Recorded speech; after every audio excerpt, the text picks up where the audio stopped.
Bonsoir tout le monde. Bon, je vais commencer à faire la déclaration pour le collectif Non à l'amnistie. Donc le collectif Non à l'amnistie, notre pays, le Sénégal, avec sa démocratie, sentait un peu partout dans le monde. À la suite de la survenue de l'alternance politique et aujourd'hui la croisée des chemins,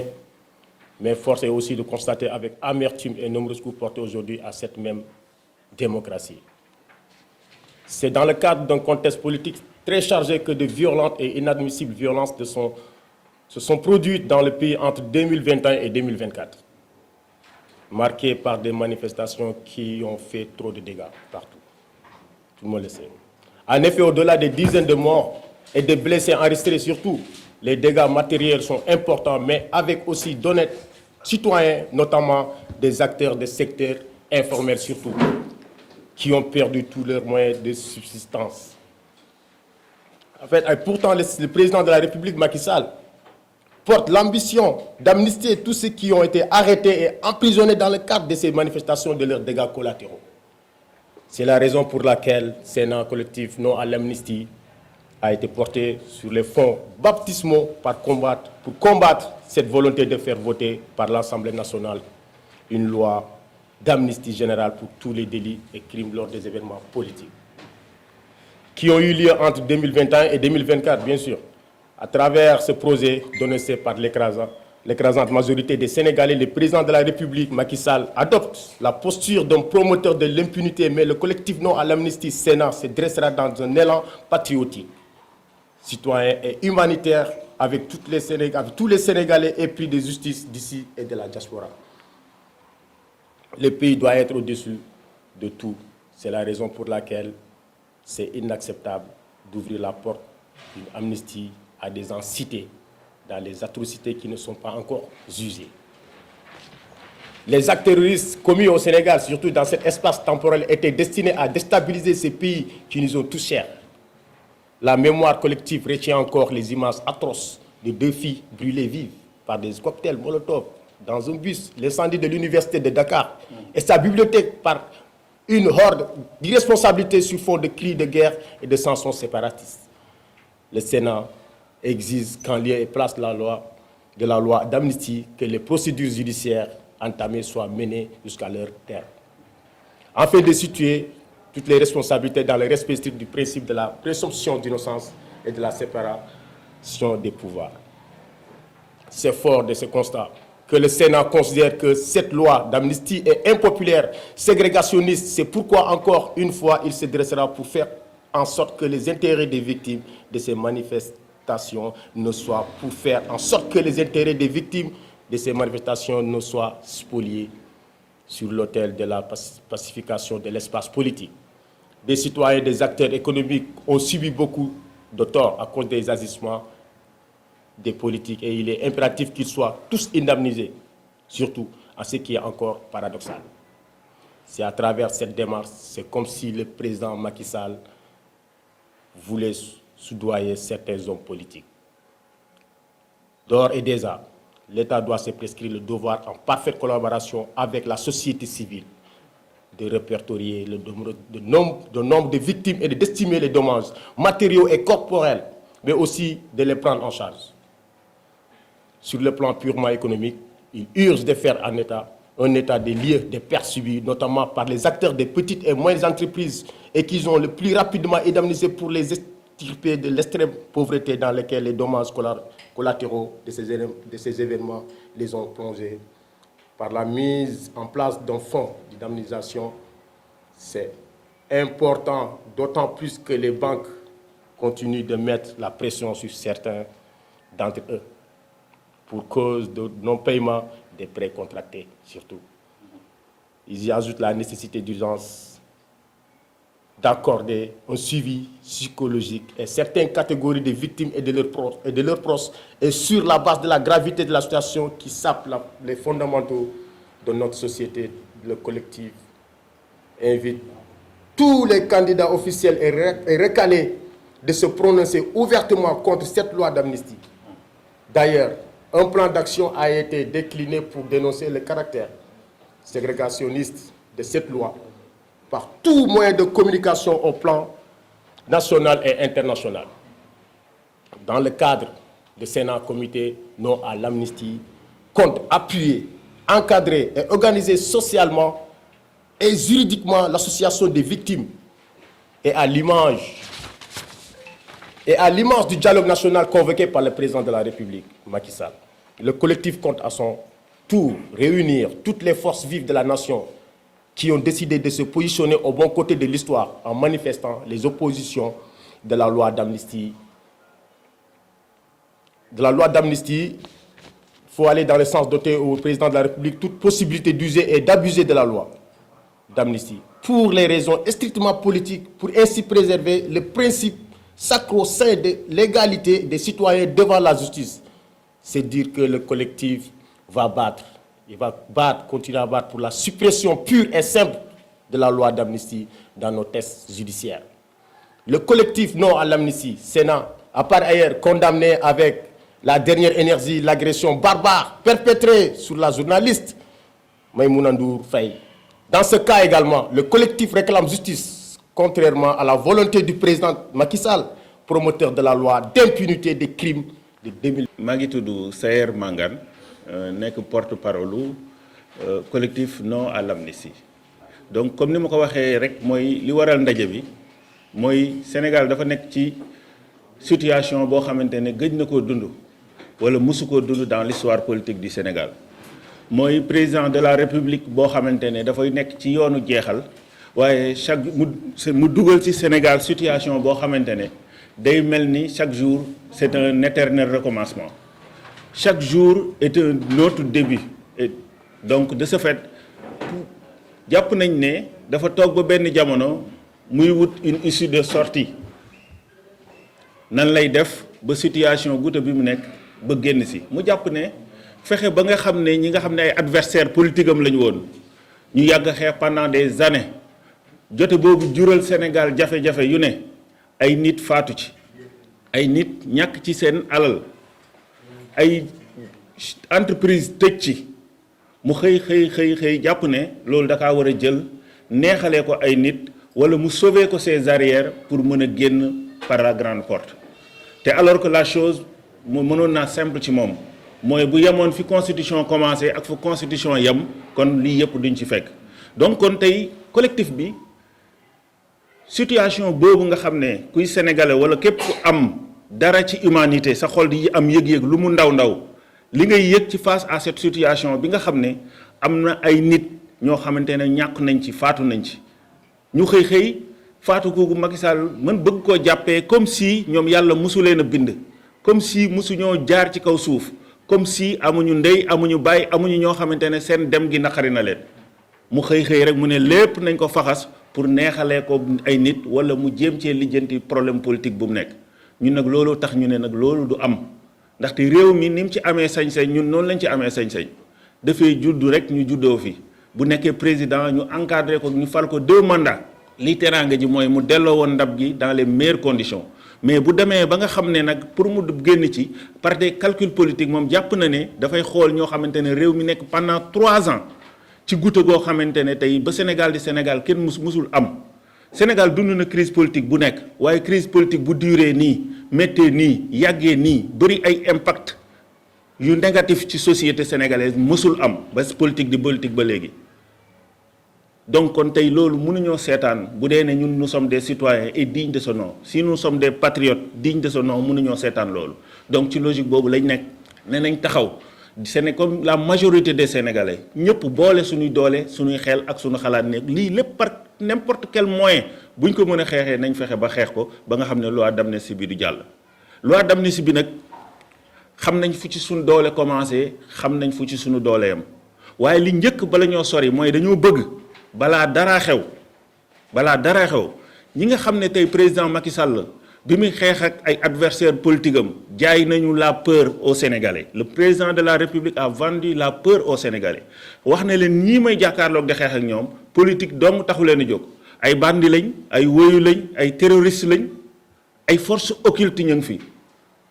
te moment bi mu ñu koy wax naqari woon naa bañ a gëm ndaxte ñëpp gisoon nañ ne li doon am di yëngal Sénégal képp ku ne nekkul lu ñu organiser jafe naa bañ a naqari naa bañoon a comprendre donc kon bu ñu waxee ne ñu kat jaay ñu la peur ne ñu situation bi nii mu demee kat li ko waral yëpp mooy parce que y a des forces occultes ndax suñ pétrole bi ñu yor ndax Sénégal géopolitique fi mu toll ci Sénégal ci àdduna bi influence bi mu am ak opportunité bi mu mën a doon ci ku ko teg ci sa loxo ñun bu ñu jaayee peur googu dañ ko nangul bàyyi ko muy jàpp suñuy frère bàyyi ko muy jàpp ay sénégalais di tëj ci loo xamante ne tey mën nañu wax ne tey moom mi ñu waxoon ne ñu ñii kat ay terroristes lañ ñii ay forces occultes lañ ñii ay bandits lañ moom moo xëy ci enquête yu commencé gul wala yu jeexagul mu ñëw ñëpp ne leen dem leen ñibbi kon loolu bu ñu xoolee ba ci biir xamul lu muy nuru li ci njëkk mooy c'est un manque de respect notoire à l'endroit de l'appareil judiciaire du Sénégal, la justice. C'est une rupture notoire par rapport citoyens yi droit bi ñu am par ci ñu leen àtte ci façon yu maase mooy boo citoyen tooñee nga xëy jël benn citoyen baal ko te toppoo yëf yi ba mu jeex gis beneen citoyen boo xamante ne ndaxte ku profité ci événement yi am nga sàcc ci dara am na keneen koo xamante ne ñu jàpp la ñu ne parce que da nga ko def ci cadre événement ci manifestation politique am na keneen koo xamante ne lu gën a yées li nga sàcc loolu la sàcc te yow bi ngay génn yaa ngi ko fa bàyyi kon yow léegi ban couverture nga am mooy parce que da nga kaa def rek sous le joug de la politique kon tey li ñu mën a comprendre tey mooy politique tey dafa dem ba benn moment ñàkk koo def sax dafa mel ni Sénégal wóorul te alors qu'il représente la classe politique représente un maximum 1% de la population waaye dem na ba nga xam ne liñ xamee woon mooy la maanaam mbalaanu kiiraay gi ñu xamee woon yenn corps de métier yi wala yenn profession yi wala yenn liggéeyukatu état yi mooy l'immunité yi nga xam ne dañ ko daan def ngir def kiiraay député yi ba kenn du leen mën a sonal bu ñuy liggéey ñu koy defal suñu diplomate yi nga xam ne ñoo nekk à l'étranger di ko defal yeneen diplomate yëpp ak yeneen maanaam immunité boobu day mel ni léegi booy def politique loolu dala koy may mooy booy def politique boo tooñee nekk ci opposition dañuy jàpp ne tooñoo kenn parce que dañ lay néewal doole nga jaaree fa rëcc boo nekkee ci pouvoir mooy utiliser doole boobu bi mu am fexe kenn du la punir kenn du la def dara kon léegi def politique immunité la xam nga lan moo des ñu am mooy kuy def politique boole ci am privilège de juridiction loolu donc moo la ko wuuteeg ñenn ñi nga xam ne boo nekkee premier ministre loolu rek nga lay wuuteeg sénégalais lambda bi mooy ne bu ñu la waree téye sax dañ laa war a privilège de juridiction donc kon politiciens yi tey dafa mel ni ñoom dañoo am seen justice bopp am seeni loi bopp am ñu leen ak seeni kiiraayu bopp te loolu dafa war a jeex loolu c'est une rupture notoire des citoyens devant la légalité devant la justice loolu il faut que mu dañ leneen li nga xam ne tamit war nañ ko bàyyi xel par rapport à cette loi là mooy c'est une loi discriminatoire mais ségrégationniste ndaxte ci biir population bi nan nga ci mën a seppee ab catégorie rek na leen yéen daal mbaayaal na yàllaal nañ leen loo leen def kenn du leen ci bind bàkkaar loo leen neex nga def donc ñun loolu moo li heurté sénégalais yi ci loolu moo ñu heurté donte ne ñun ñëpp autant que nous sommes ku nekk am nga une obédience politique waaye politique lu mu gudd lu mu bëri lu mu tàng lu ko war a lal mooy sa patriotisme bi nga xam ne sa citoyenneté bi nga xam ne doo ko wecceeg dara donc kon ci logique boobu ci fondamentaux yooyu la ñu delloo moo tax ñu taxaw xeex ne dañuy xeex loi bi nag xeex ko dafa xam nañ wax naa leen léegi ne xam nañ ci fu ci suñu doole yam fi ci njëkk moo di ne cette loi là dañ kaa dugal procédure d'urgence mooy président Macky Sall chaque fois que bu bëggee def dara balaa coow lee sori mooy day dugal procédure d'urgence bu ñëwee assemblée nationale ñu patamee loi bi voté ko ndax xam na ne sénégalais yi nañ contrer loi bi te pare nañ pour jóg xeex loi bi mu ne nañ ko gaawantu kon mu ngi procédure d'urgence donc gisi fan yu néew war nañ ko mën a voté waaye mu xam ne même bu voté loi bi pexe jeexul ndaxte la loi nous permet d'attaquer cette loi d'amnistie hormis cela bu ñu demoon ba voté ko ñu attaqué ko sax teewul loolu aboutirul même moom bu fi jógee keneen ku fi ñëw nga koo mënti neen candidat boo déclaré bu mu mënti doon wala képp ku am taxawaay ci réew mi te bëgg réew mi dinañ dem ci yow nga wax sa gis-gis rangé wu du bon côté de l'histoire wax ne loi bi tu es contre doo ci yam dañoo bëgg tamit képp koo xamante ne soxla nga réew mi nga wax ñu ne ñu loi bii nga xam ne c'est une loi boo xamante ne ségrégationniste discriminatoire cette loi là dañoo bëgg nga wax ñu ne boo paree di nga def tout pour ñu génne ko fi ñi nga xam ñu génne ko ci nomenclature judiciaire bi maanaam son effectivité ñu fexe ba génne ko de ce fait képp koo xamante ne loi bi daboon na la te Macky Sall bàyyi woon la ñu fexe ñu jugé waat la. leneen li tamit bu ñu demee ba rombaat foofu ñun suñ combat du jeex ndaxte dafa yomb trop parce que tu es le président de la république da ngay toog ba si yàgg rek baal ñu la neex nu mu la neexee te alors que ñeneen sénégalais yoo xamante ne def nañ lu gën a néew nga téye leen ñun dañuy fexe ba xeex ñu génne loi boobu maanaam la loi d'amnistie en tant que telle ñu génnee ko ci sunu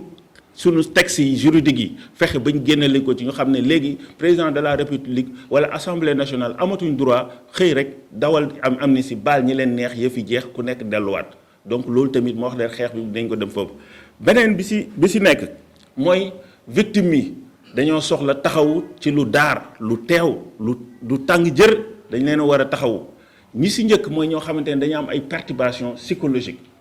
j'ai vu des gens ci ay interview ñoo xamante ne boo leen xamee avant ñuy dem prison ak boo leen xamee après prison du bokk da ngay gis da ngay xam ne ñii psychologiquement ils sont atteints li ñuy demander état ne dañoo bëgg ñooñu ñu taxaw leen def leen cette assistance qu'il faut parce que état moo ne woon def nañ dara xëy ne defuñu dara waaye lu beesu loolu tamit dañoo bëgg du waxuñu ma sax xam nga dañ ne pour ñu indemniser la il faut que ñu prononcer une peine par erreur ba pare soog laa mën a indemniser ñun bëgguñu loolu dañoo bëgg état ba tey waxul ne ñii lii lañ def te yoon daan na leen ndaxte ñun fi ñu toogee en tant que citoyen kenn rek lañ xam ne mooy responsable li fi xew yépp te mu leer naññ mooy état ak le président Macky Sall bi nga xam ne non seulement moom la ñuy jox pour suñu institution yi mu sàmm ko muy dox ni mu war a doxee waaye jàmmi dëkk bi ci loxoom ak ci ndoddam la wéeru donc ñeneen ñi mu jàppoon te jugé gu leen te yoon moo ñuy wax ne kii dafa tooñ société bi te tooñ yoon tegu leen dara ñun dañoo jàpp ne ñooñu defuñu dara président Macky Sall moo ñu tooñ ak état donc nag état dafa war a taxawu doomam yooyu kum ci mën a doon nag ak lu mu la mën a accuser dès l'instant que accepté na ne da lay libéré te tegu la dara rek dañoo bëgg état taxawu leen ci nu mu gën a gaawee ñi nga xam ne dañoo laaj assistance psychologique ni ma ko waxee ñu def ko ñeneen ñi nga xam ne dañoo laaj une assistance financière ñu taxawu leen mooy ñi nga xam ne en ce qui concerne les arrêtés ak les prévenus ak ñooñu leneen li ci topp tamit mooy dafa am des sénégalais lambda xam naa ne le fait qu'on a choisi ñëw def à Pikine cette point de presse tamit c'est symbolique mooy dafa am ay góorgóorlu ay nit yu valeureux yu am jom léeg-léeg ñu dem ca benn institution bancaire lépp fa as tuut di yaxanal di ci fayal seen doom muy jàng di ci yaxanal di yore ci seen taabal di ci yaxanal di ci faj seeni aajo di ci def leneen ak leneen ñu xëy da ngay gis ku yore taabal boo xam laata ma koy am sonn na torop manifestation am moom taabalam jooju la ñuy jël def ko mat donc état di ko seetaan ba tey loolu waxu ci dara bu weesoo loolu tey jii mën naa la wax ne la tey ku la ko wax ak ku la ko waxul ñu bëri ci Sénégalais tey banque mu ngi leen topp nelawutuñ yandarutuñ te alors que nekkul ne li leen dal si seen négligence la nekk mais li leen dal c'est parce que dañ leen a yàqal te état waroon a fexe ba duñ leen yàqal te état faalewu leen moo tax ñu ngi demander état mu commencer en partenariat avec le patronat sénégalais ñu recenser ñi nga xam ne économiquement ils sont impactés ñu fexe ba ñu indemniser leen encadrer leen financièrement ci lu gaaw loolu nag lii lañ koy permettre président de la république lañ bëgg mu mettre sur place un fonds d'indemnisation pour les victimes de 2021 à 2024 comme ne il est capable de mettre en place de mettre en œuvre de rendre effectif une loi d'amnistie pour baal ñëpp ci ñi nga xam ne ñoom la ñu waroon topp ñu fay leen kon boog ñun tamit war nañ ko mën a exiger en tant que sénégalais na jëw taxaw ñii nu mu gën a gaawee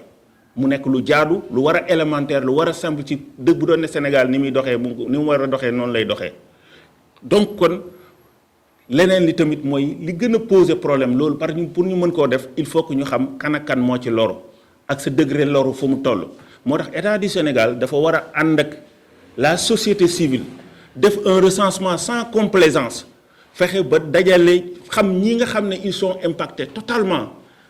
wala partiellement ne xam li leen dal ak naka la leen dalee ba pare ñu fexe ba indemniser leen ñoom ñëpp donc kon dafa li ci njëkk mooy nañ leen recenser leneen li ci topp mooy nañ leen indemniser ñeneen ñi nga xam ne dañoo war a def suivi psychologique nañ ko def leneen li nag mooy sur le principe le président Macky Sall a pris une décision d'amnistier des Sénégalais donc liñ bëgg mooy dañoo jëm ci xeex boo xamante ne guerre ouverte la ak moom waaye bala ngaa guerre da ngay xam kan mooy sa adversaire ak ku ko doonul ndaxte ku xool ni yëf yi di doxee benn moment tu as l'impression que le président de Macky Sall lii muy def am na ñu ci déggoo jël loi bi di leen ko neexale pour ñu bañ a woo kenn mu yëngatu mooy ci langue politique gi donc nag on a quelqu'un un leader énigmatique ku sénégalais ñu bëri bëgg muy le président Ousmane Sonko te ñëpp jàpp nañ ne lii Macky Sall di def muy dans cette discrimination ci loi bu injuste bi li ci ëpp ci moom dañoo jàpp ne da ko koy neexalee pour que mu bañ a activer levier yi mu am pour que dara bañ a xew ñun nag ci logique bi ñu ko xamee woon ci engagement bi ñu ko xamee woon dañu bëgg par tous les moyens pour ñu permettre ñu xam ne ñun suñu adversaire du kenn Macky rek Macky Sall dong la ñu xeex ak moom ba tous les moyens mu fexe ba fësal ne lii Macky Sall di def loi d'amnistie bi d'accordu ci bu ko defee bu ñu xam ne nag ñun ku ñuy xeex